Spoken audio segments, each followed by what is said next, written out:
It's Tuesday of Holy Week, and I want to share with you today out of Matthew chapter 24.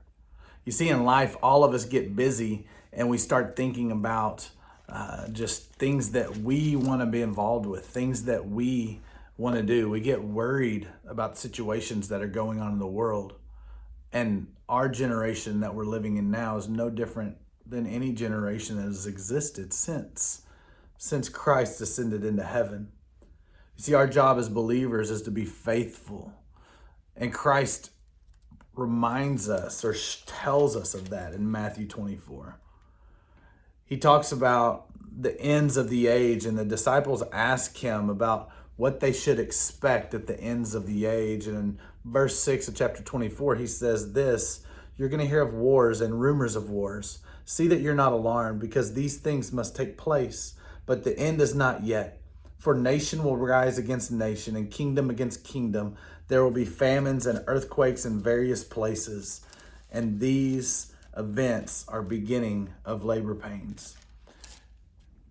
It's easy for us as believers in the 2022 to think about when's Christ coming back, or he's got to be coming back. All of these things are happening. But we're not really have ever been given the command to think about when he's going to be coming back. We're called to consider ourselves to be called faithful in the end when he does return. That we're supposed to hold on as believers to the hope that he gives us and not be alarmed when the world is shaken. You see, we're living through troubled times. The disciples lived through troubled times. Every generation since has lived through troubled times. We're going to see destruction of cherished and beautiful symbols that we have in our culture and in our world.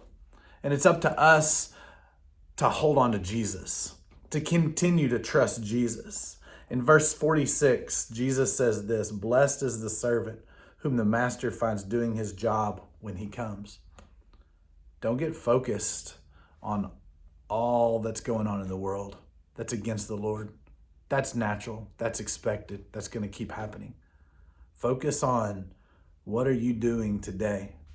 How are you leading your life in a way to where when he does return, when he does call you home, you would be considered faithful. Be blessed. Happy Holy Week.